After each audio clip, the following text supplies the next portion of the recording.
María Dolores González, directora del Centro Educativo ADN. Buenos días, ¿qué tal? Hola, muy buenos días. Muy bien. ¿Y vosotros? Muy bien, gracias. Me alegro. Vale, adelante.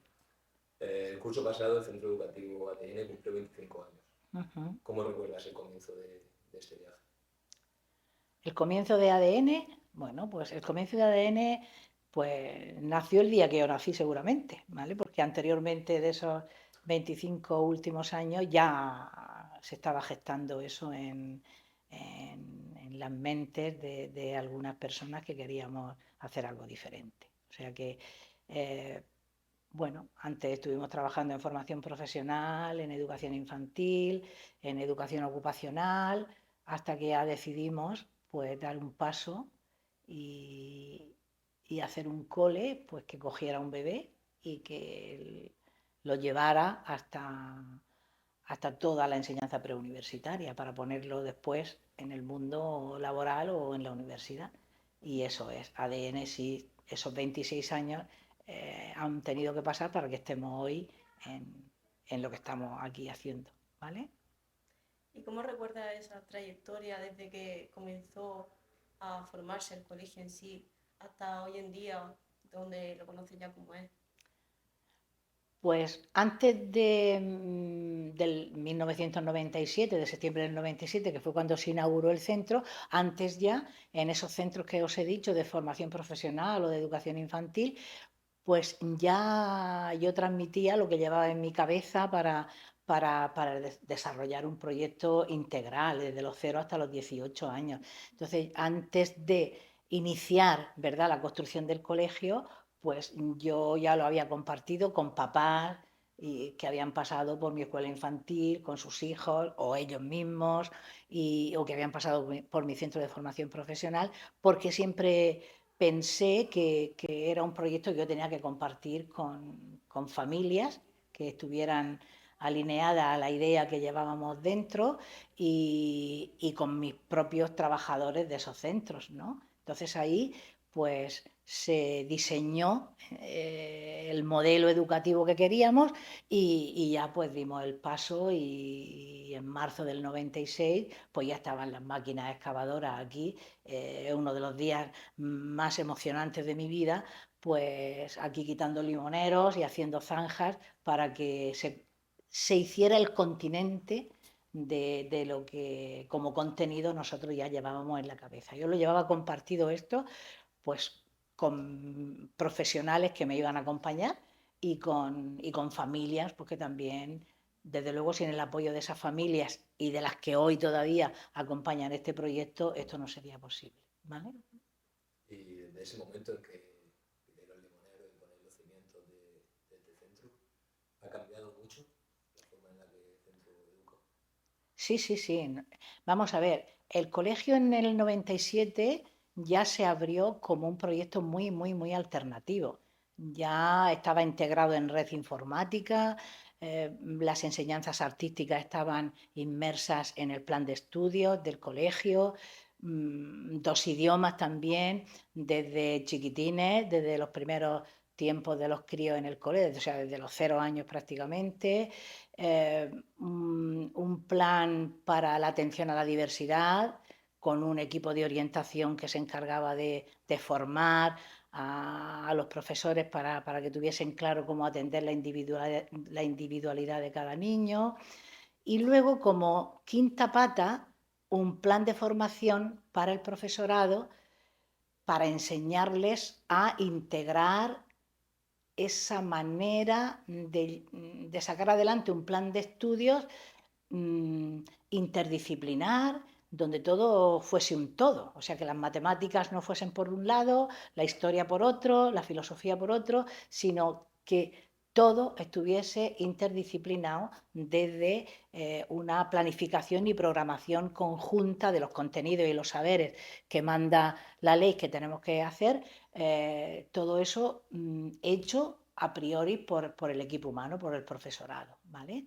Eso ya nació así, pero después de 10 años, en el 2007, 2006-2007, ya vimos que aún teniendo música, danza, artes escénicas, inglés, francés, nuevas tecnologías, planes para niños de altas capacidades y de necesidades educativas dentro del programa de trabajo del colegio, vimos que la manera de hacerlo seguía siendo como otro cole, o sea, lo único que era un colegio muy abierto y todavía lo es, o sea, no hay pasillos, los niños lo que sí hacían era moverse de un espacio a otro porque cada profesor tenía su aula específica. Entonces, los niños cuando tenían que hacer inglés, pues se iban al laboratorio, al aula de inglés, cuando iban a hacer ciencias, se iban al aula de ciencias. Entonces, ahí los críos ya se movían bastante, porque ellos eran los que acudían al sitio donde el profesor estaba dando sus clases. Eso hacía pues que ellos rompieran un poco, o sea, su mente, conforme iban transitando de una aula a otra, su mente se iba acoplando al nuevo espacio y al nuevo profesor, ¿vale? Pero no dejábamos de romper la concentración de ese crío en ese momento, porque si se pasaba la hora de matemáticas, cortaban y se iban a idiomas, o se iban a música, o se iban a otro sitio.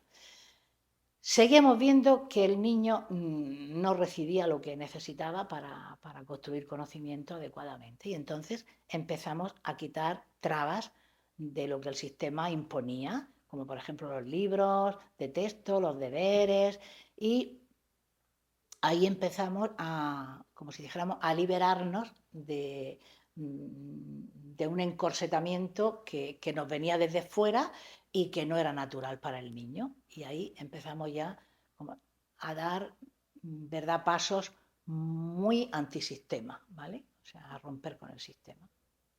Has mencionado al principio que desde el momento cero de que se construyó el colegio ya tenía como una idea más alternativa a lo que se conocía como más los centros tradicionales, ¿no?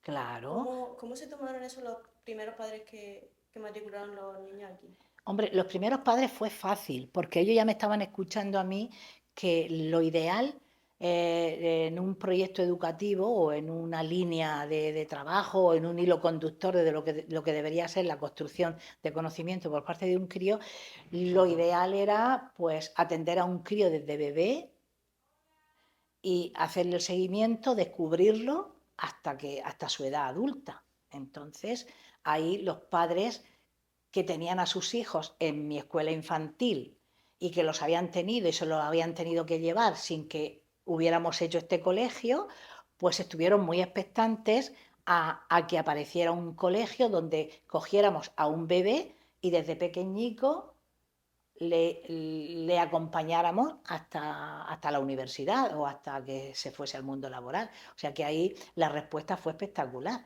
Incluso el centro estaba diseñado o estuvo diseñado para 2 líneas y antes de acabar de construirlo tuvimos que ampliar la tercera línea, tuvimos que ampliar, tuvimos que trabajar en aulas prefabricadas porque tuvimos que acoger a niños de secundaria y atenderlos en el cole. O sea que al principio el colegio fue un boom en cuanto a demanda, o sea que eso fue así, o sea que hubo una respuesta bestial por parte de la sociedad. Claro, después cuando pasa el tiempo y nos dimos cuenta de que en esencia las familias no habían descubierto lo que nosotros pretendíamos aquí, porque la mayoría elegía el colegio por las instalaciones, porque las nenas y los nenes hacían danza o música, o teníamos un auditorio, o trabajábamos mucho el deporte, o sea, cada uno, pues no sé, fundamentalmente por lo que se veía aparente, que eran las grandes instalaciones, que tú tenías aulas de danza, de música, laboratorios, informática, entonces, pero en esencia no nos habían captado, ¿no? Y nosotros mismos no habíamos experimentado que pues la respuesta que teníamos que dar al niño era diferente. Y entonces fue cuando empezamos a profundizar en metodologías activas y fundamentalmente en la filosofía y en el mensaje Montessori. Las siglas ADN del nombre, aparte del evidente. Mira, en un principio el colegio fue Antonio de Nebrija. Te digo por qué. Porque desde un principio como si dijéramos, este proyecto tenía nada en este colegio es así porque sí. O sea, la carga humanística que tenía el colegio era grande.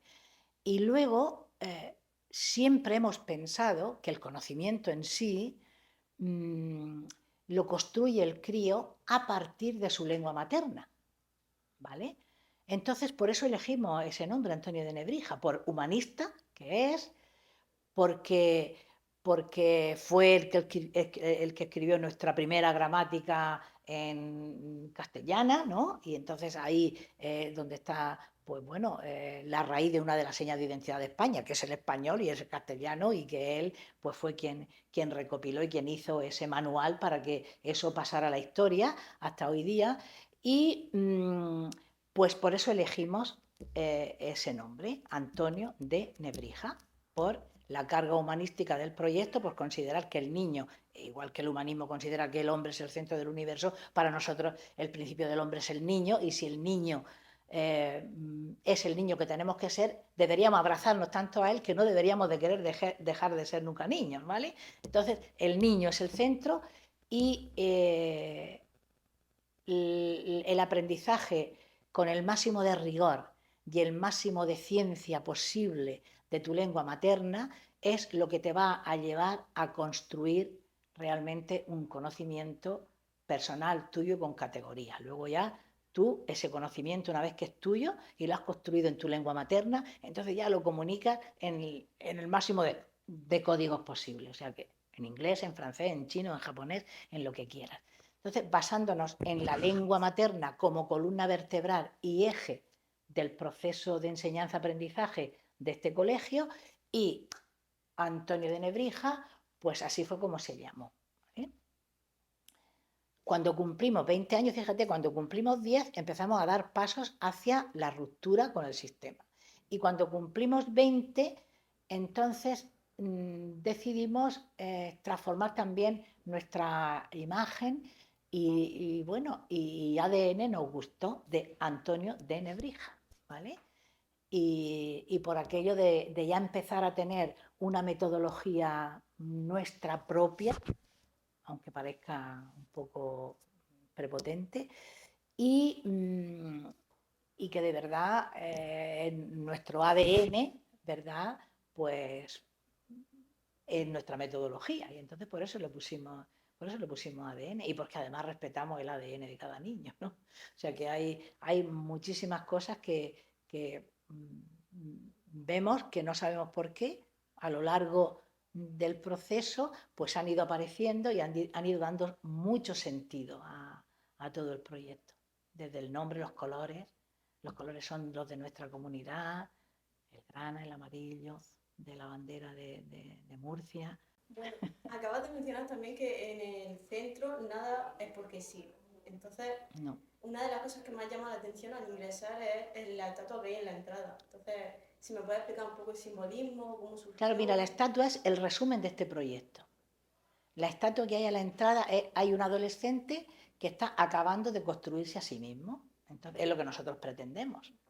Y debajo de ese adolescente y sosteniendo el bloque de piedra, que es lo que él está tallando para sacarse a sí mismo, pues son dos manos, una masculina y una femenina. Eso representa a los adultos, papás, profesores, abuelitos, sociedad adulta, que acompaña y sostiene a ese niño, haciendo posible que él se construya a sí mismo con nuestro acompañamiento, con nuestra ayuda, con nuestro apoyo. Ese es el resumen de este proyecto. ¿Y cómo se armonizan esta corriente educativa alternativa sobre la filosofía Montessori con la normativa del actual sistema educativo español? Eso lo hemos ido conllevando conforme hemos ido avanzando y subsistiendo como hemos podido con el sistema y con la propia rigidez del sistema. Entonces han sido pues 16 años pues ahí de contén, ¿vale? Incluso de tener que renunciar al concierto educativo en secundaria para poder tener la libertad suficiente de organizar horarios, de hacer propuestas, de armonizar los equipos, de la presencia de X profesionales en los espacios, pues porque ahora ya os puedo decir que aunque la administración va lenta, pero ya ha avanzado muchísimo. en los últimos 15 o 16 años ya no tenemos una administración tan rígida. O sea que el problema es que en el preámbulo de la ley y en lo que la ley dice en el funcionamiento de los centros gozamos de autonomía. Gozamos de autonomía para muchas cosas, según dicen, ¿no? Pero luego a la hora de llevar a la práctica lo que es el rigor de unos contenidos y de unos objetivos, ¿verdad? Y de unas titulaciones y de un horario cerrado para cada materia, si es 3 horas de matemática o 5 o 4, claro, ahí esa posibilidad de autonomía pues se hace un poco complicada y difícil, ¿vale? Entonces hemos tardado todo este tiempo, pero hoy por hoy, aunque la manera de llevar a cabo nuestro día a día no tiene nada que ver con un ambiente de trabajo en la mayoría de los colegios, sí que está ahora mismo todo lo que es esencial en lo que marca la ley, que son los contenidos, los saberes básicos de cada curso y todo eso ya está perfectamente armonizado con la manera de hacerlo. O sea, lo que el niño tiene que aprender según marca la ley, lo aprende, lo enriquece, ¿verdad? Con esta metodología lo aprende, lo enriquece y, como si dijéramos, lo hila desde los 0 años hasta los 18, pues para que no haya ruptura en las transiciones de una etapa a otra, porque eso también es muy importante, porque tú puedes aplicar una metodología a lo mejor en infantil y luego cuando pasas a primaria aplicas otra, cuando pasas a secundaria aplicas otra, entonces eso no es coherente para un niño. Entonces, hemos conseguido ya eso, armonizar lo que son los contenidos oficiales, lo que marca la ley, con una manera de hacerlo que es el enfoque de metodología alternativa y filosofía Montessori, y con un hilo conductor desde los 0 hasta los 18 años, para que tanto los profes como los niños puedan transitar incluso de una etapa a otra y se puedan nutrir de una etapa a otra, y que sin embargo el contexto y la manera de hacerlo sea la misma, ¿vale? Entonces lo que hemos conseguido no es ya lo que aprende un niño y cómo lo enriquece, sino cómo lo aprende, cómo lo está haciendo, no qué cantidad de conocimiento adquiere, sino cómo lo adquiere. Es lo chulo de esta metodología, que ahora mismo ya es evidente en el colegio, ¿vale? Y bueno, más allá de esto que estábamos hablando ahora mismo, ¿cuáles dirías que son las mayores diferencias entre un colegio tradicional y vuestro centro o un centro Montessori? Pues en el fondo es la mirada al niño. La mirada al niño en una metodología o pedagogía convencional, pues lo tienen ahí como receptor de conocimiento que yo le transmito, porque son los contenidos que marca la ley o el libro de texto que voy a utilizar, y entonces el profe se esfuerza porque eso el niño lo consiga y se planifica y programa y demás, ¿vale? Aquí es justo al revés. Las iniciativas que tú tomas para que el niño aprende y construya conocimiento nace del interés del crío, nace de la etapa evolutiva del crío. Entonces, como tú a partir de la observación vas viendo que el niño sí tiene interés en aprender a leer, claro, y tiene interés en aprender a escribir, y tiene interés en aprender a calcular, y tiene interés en saber lo que es un volumen y lo que es un área, y tiene interés en saber, pues yo que sé, quién fue Hitler o quién fue Napoleón. Todo eso son intereses que el crío tiene. Tú tienes que, a partir de esos intereses, igual que tiene muchísimo interés por saber por qué se hace de día y de noche, y eso te lo están preguntando desde chiquitines y no los ponemos en contexto. Entonces, de explicarles lo que es el día, lo que es la noche, lo que es medir el tiempo, lo que son los astros, lo que es la Tierra en relación con el Sol, todo eso hay que explicárselo. Las grandes lecciones de María Montessori se basan fundamentalmente en la observación del universo y del estudio del universo y del porqué de las cosas que todos los días recibimos, como el sol, el calor, el día, la noche, la luz, todo eso. Y todo eso no está en los planes de estudios de los críos pequeños. Entonces, claro, cuando María Montessori te pone sobre el tapete esas propuestas pedagógicas que te pone, tú descubres que es que en realidad es lo que los críos necesitan y te piden. Pues chico, utiliza eso, ¿vale? Observa al crío y el crío te va diciendo al final, y todo al final, todo lo que marca la ley va apareciendo, ¿verdad?, como algo que tiene el crío que aprender para resolver. Bueno, hemos visto una de las diferencias de un centro que lleva a cabo este tipo de metodología un poco alternativa, pues es eso, la consideración del alumno como sujeto, una mirada totalmente diferente, no como receptor de conocimiento, sino como actor, ¿verdad? Y parte activa de la construcción de su propio conocimiento. Eso sería una diferencia importante. Otra, por supuesto, el equipo docente, el equipo humano que atiende a un niño en estos entornos, tiene que ser, pues, personas totalmente convencidas de que ese niño es ese ser único que hay, que tiene que ser atendido de manera única y exclusiva, ¿verdad? Y con una formación específica importante en crecimiento personal y en metodología alternativa y sobre todo pues en filosofía Montessori, en lo que es el mensaje Montessori. Y luego la otra gran diferencia son los espacios. O sea que los espacios Montessori tienen que ser espacios totalmente abiertos, diáfanos, cuidados, luminosos, eh, bonitos, ordenados, limpios tiene que ser, y el ambiente de trabajo pues tiene que ser un ambiente de armonía, de respeto, ¿verdad? De silencio, de movimiento armónico en el espacio. Los niños se mueven pues sin correr, sin gritar bueno, y en ese ambiente de respeto al resto de personas que hay en el salón y también al propio material. Entonces, eso es lo que caracteriza fundamentalmente a un colegio con esta filosofía, esta metodología. ¿Vale? Hemos hablado de que una de las características más importantes dentro de todas las que mencionaba es la importancia del docente como guía y como acompañante, pero los padres tienen la misma o incluso más importancia que el docente. Entonces, ¿cómo se coordinan ambos para la correcta educación del niño? Ahí tenemos que muchísimas familias buscan colegios Montessori porque se ponen de moda y entonces buscan esa diferenciación simplemente por plurito y por no ser como los demás, ¿vale? Pero no conocen en esencia lo que es su papel en un proyecto Montessori, ¿vale? Es fundamental. Tener en cuenta que un niño cuando viene al cole viene con sus valores de casa, ¿vale? Entonces, ¿qué hace en el colegio? Socializarlos, ponerlos en práctica.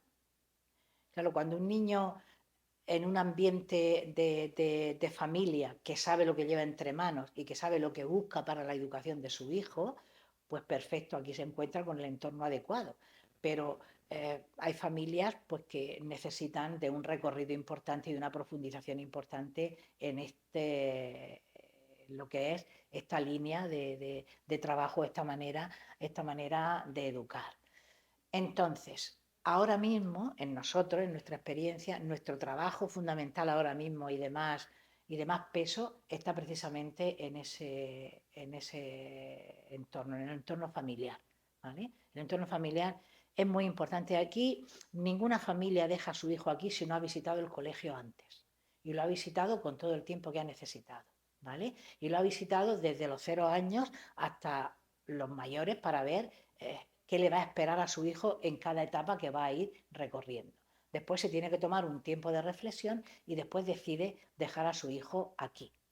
Eso ahora lo podemos hacer pues con las familias que van viniendo nuevas. Cuando ya teníamos nosotros el colegio montado y tuvimos que iniciar la transformación del colegio desde dentro e incorporar esta manera de focalizar, podríamos decir, el acompañamiento a sus hijos, ahí nos costó muchísimo y nos costó perder cantidad de familias que no lo comprendieron y que no lo vieron y que no lo entendieron y hicieron bien, porque claro, el niño tiene que estar donde la familia confíe.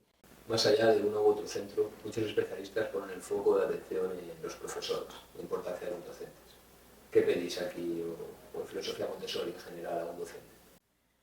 Pues primero, ya que tiene la oportunidad y el colegio ya está consolidado como un proyecto alternativo, venir y conocer el cole y vivenciarlo y estar el tiempo que haga falta para respirar el proyecto del colegio y la manera de trabajar y de hacer en el cole.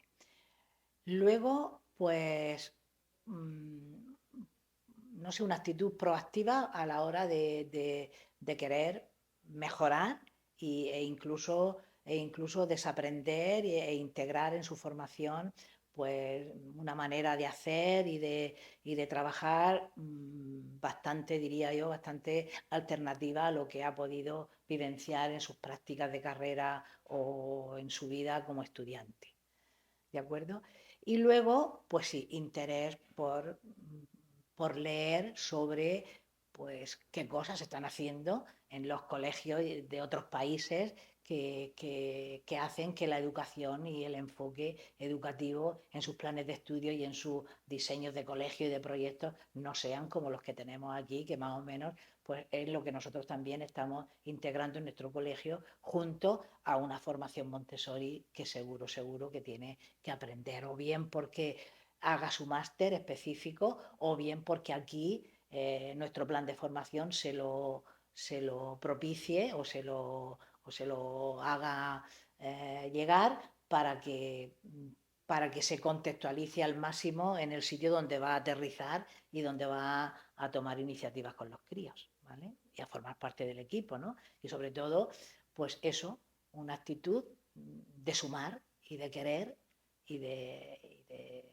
ilusionarse con este proyecto, más que las notas de la carrera o los máster que haya podido hacer para sumar a su currículum, ¿vale?